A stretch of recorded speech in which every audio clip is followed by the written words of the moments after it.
Good morning students. अपना आज topic है कृष्णिका विकिरण।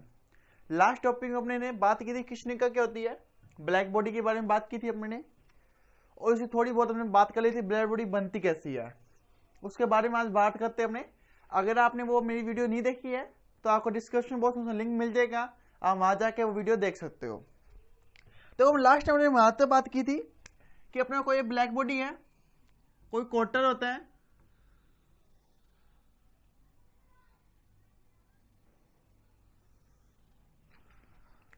डायग्राम को अच्छी तरह बना देते अपने।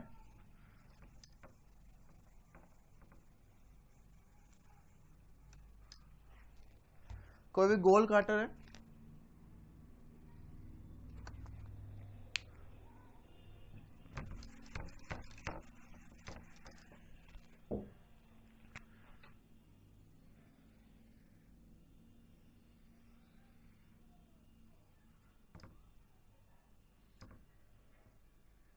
ये कोई गोल काटर है। काटर की परत जो आंतरिक परत होती है उसको अपने ब्लैक रूप से ढकी भी होती है, इसी तरह से ब्लैक करी भी होती है। ठीक है, इसके अंदर से अपने टेम्परेचर क्या रखते हैं, इसका फिक्स रखते हैं। इतनी अपने बात कर चुके हैं कि जो इसका टेम्परेचर होता है वो टेम्परेचर अपना फिक्स रखना होता है। जब टेम्परेचर इसका बढ़ाते हैं बढ़ाते हैं, पूरे प्रोसेस के अंदर टेम्परेचर फिक्स रखना होता है। जो नहीं है कोई काटे बना दी टेम्परेचर रहेगा, नहीं। अपने उसके प्रोसेस कर रहे हैं, मान लो पहले ना प्रोसेस कर रहे हैं, उस टेम्परेचर 100 का 100 ही रखना चाहिए, पूरा जब तक होता नहीं। जब उसी काटर से सेकंड प्रोसेस कर रहे हैं अपने, तो टेम्परेचर में बढ़ा भी सकते हैं, घटा भी सकते हैं। टेम्परेचर में फिक्स रखना होता है। जब टेम्परेचर फिक्स रखते हैं तो इसके अंदर से विकिरण उत्सर्जित होती है। जब इसके अंदर मान लो ये विकिरण उत्सर्जित हुई, जो इसके अंदर विकिरण उत्सर्जित होती है,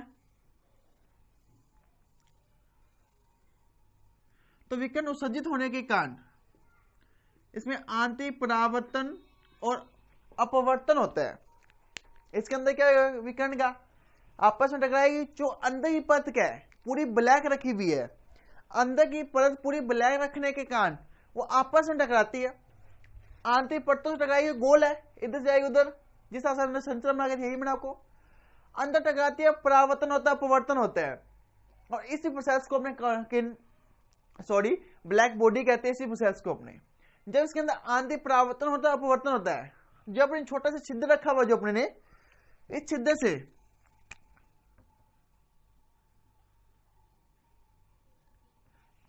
से टकरा के कुछ विकिरणें बाहर निकलती है।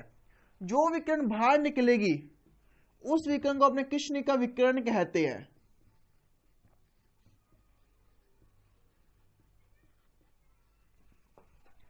सबसे इंपॉर्टेंट बात यह है, जो इसके अंदर की जो विकिरणें हो रही है उसकी तरंगदैर्घ्य 0 से लेकर इन्फिनिटी तक कुछ भी हो सकती है। अंदर जो उत्सर्जित विकिरणें हो रही है, विकिरण जो उत्सर्जित हो रही है, मतलब कि टेम्परेचर को फिक्स करा, मान लो 30 किया, टेम्परेचर बढ़ा कुछ करा, तो इसके अंदर से क्या हुआ, विकिरण उत्सर्जित हुई। तो जो उत्सर्जित विकिरण है उसकी तरंगदैर्घ्य 0 से इन्फिनिटी कुछ भी हो सकती है। और जो बाहर अवशोषित हो रही है, जो भारी है, उसकी भी 0 से इन्फिनिटी कुछ भी हो सकती है, जो बाहर कृष्णिका विकिरण निकल रही है। लेकिन सबसे इंपॉर्टेंट बात यह है कि इसकी सारी विकिरणें बाहर नहीं निकलती। इसका रेशियो होता है 90 में से 1 विकिरण बाहर निकलती है, जो सारा इसको अंदर ही अपने क्या करता है, समाहित कर लेता है, अवशोषित कर लेता है। कृष्ण की परिभाषा ये थी, ऐसी कोई वस्तु जो उत्सर्जित होने वाली सारी विकिरणों को अवशोषित कर ले, कृष्णिका कहलाती है। अगर वो सारी कर ले तो वो 100% कृष्णिका उसकी क्षमता, उसकी कैपेसिटी कितनी होगी, 100% होगी। वो कौन सी कहलाएगी, आइडियल कृष्णिका कहलाएगी। लेकिन ऐसा होता नहीं है। अपने देखा गया है कि आइडियल कोई कंडीशन नहीं होती, ना आइडियल कुछ होता। तो इसमें कुछ बाहर निकलती है, जो किरण बाहर निकलती है उस विकिरण को अपने कृष्णिका विकिरण कहते हैं। आगे इसके ऊपर बात की थी, टेम्परेचर को हम चेंज कर सकते हैं। तो भीम का आगे टेम्परेचर को चेंज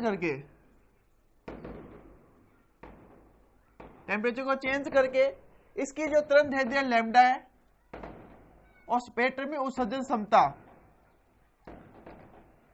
इन दोनों के बीच में ग्राफ खींचा, इन दोनों के बीच में एक संबंध निकाला, इन दोनों का ग्राफ बना के देखा कि क्या संबंध होता है, क्या कंडीशन होती है। अब वो था कब, वो निकाला लेमूर और प्रिंगसाइम, दोनों ने मिलकर एक ग्राफ दिया जो साम्य वास्तविक कंडीशन की ग्राफ कहलाती है। ये किसके बीच दिया गया, तरंगदैर्ध्य और स्पेक्ट्रम में उत्सर्जन क्षमता के बीच में ग्राफ दिया गया। किसने दिया, लेमूर और प्रिंगसाइम ने दिया। ये कब दिया था, ये दिया था 1899 में। इन दोनों के बीच संबंध निकाला। अब देखते हैं ग्राफ कैसा आया। अब अपने बात करते हैं इसकी ग्राफ की। लेमूर और प्रिंगसाइम ने जो ग्राफ दिया वो ग्राफ कैसे आया था।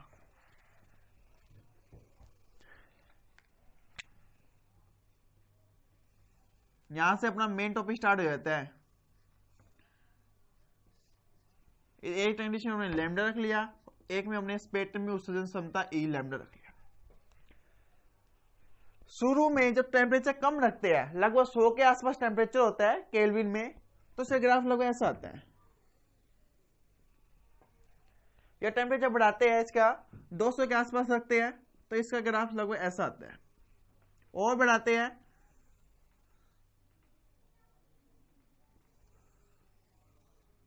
इसे ऐसा आता है। बीच वाली कंडीशन थोड़ी सी फर्क आ गई। जब बीच वाला ग्राफ चेंज करते हैं तो इसकी कंडीशन इस टाइप से आती है। इस टाइप से अपना ग्राफ प्राप्त होता है। मान लो ये 100 पर है, ये 200 पर, ये 600 पर, ये 300 पर। इस टाइप से अलग अलग कंडीशनें आती है, अपने पास अलग अलग ग्राफ प्राप्त होते हैं। ये ग्राफ कब आए, लैम्डा और ई लैम्डा के बीच में ग्राफ प्राप्त हुए।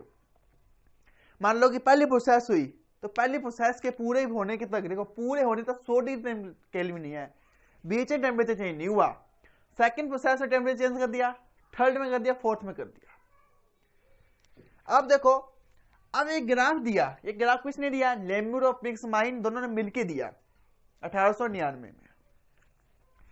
अब ग्राफ दिया तो इसके कोई रिजल्ट आए, इसके रिजल्ट आए। अब इसके पहले रिजल्ट की बात करते हैं।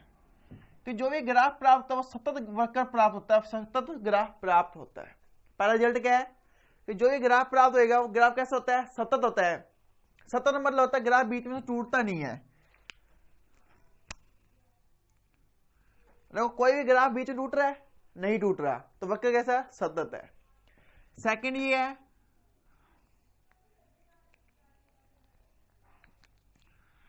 सेकंड ग्राफ ये होता है कि जो भी ग्राफ प्राप्त होता है टेम्परेचर के चेंज होने से, जब अपने टेम्परेचर को चेंज करते हैं तो ई लैम्डा और लैम्डा का भी चेंज होता है। थर्ड कंडीशन ये है, जब टेम्परेचर को बढ़ाते हैं तो जो लैम्डा मैक्सिमम का मान है वो भी बढ़ता है। सॉरी, लैम्डा का मान भी बढ़ता है, तरंगदैर्ध्य का मान बढ़ता है, वो आगे तक जाता है। ई लैम्डा का मान भी अधिकतम प्राप्त होता है। फोर्थ ये है, टेम्परेचर के चेंजिंग होने पर ई लैम्डा का मैक्सिमम और लैम्डा मैक्सिमम के मान अलग अलग प्राप्त होते हैं। अब ये देखो इधर, इसका मैक्सिमम पॉइंट यहां प्राप्त हो रहा है, इसका यहां, इसका यहां, सभी के देखो पॉइंट अलग प्राप्त हो रहा है। पहला ये रहा, दूसरा ये रहा, थर्ड ये रहा, फोर्थ ये रहा, चार अलग अलग है। और ये तो आपको दिख ही रहा होना।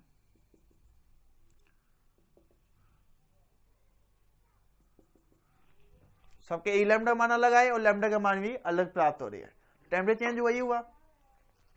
ये चार कंडीशन दी अपने को लेमूर और प्रिंगसाइम ने।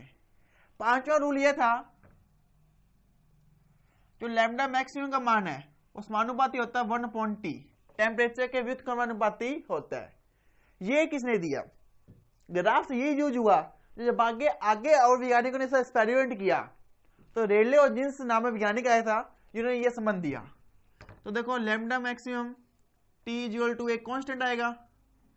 इस कांस्टेंट को अपने रेले का विस्थापन नियम कहते हैं, इस नियम को, और कांस्टेंट को रेले जीन्स का कांस्टेंट या नियतांक कहते हैं, जिसको अपने B से लिखते हैं। जो बी है वो रेले जीन्स का नियतांक कहलाता है, और जो नियम है रेले जीन्स का विस्थापन नियम कहलाता है। बी का मान लगभग फिक्स होता है 2.8 इंटू 10⁻³ मीटर केल्विन होता है। ये 5वां रूल था। छठा रूल क्या है इसका? छठा रूल ये आया, तो जो ई लैम्डा मैक्सिमम का मान है स्पेक्ट्रम में उत्सर्जन क्षमता का अधिकतम जो मान है प्राप्त होना है अधिकतम, वो टेम्परेचर की 5 घात के समानुपाती होता है।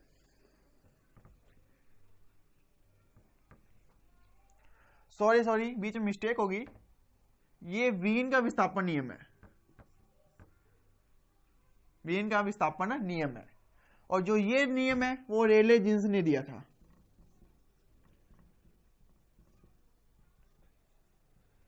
थोड़ी मिस्टेक हो गई थी।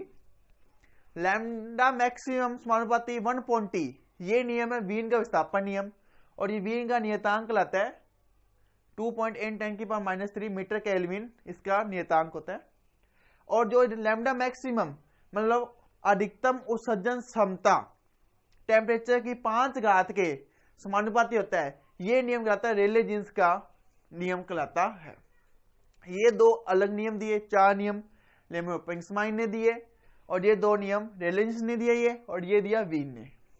तो ये था अपने पास इसका कृष्णिका के जो कृष्णिका विकिरण प्राप्त हो रही है अपने को, उसका टेम्परेचर पर क्या इफेक्ट पड़ता है, टेम्परेचर क्या उसका मतलब निकलता है, उसके बारे में संबंध था। तो अपना आज का टॉपिक यही समझ होता है। अगर आपको डाउट है तो मुझे कमेंट करके पूछ सकते हो। मेरे चैनल सब्सक्राइब करना, वीडियो को लाइक और शेयर जरूर करना। Thank you.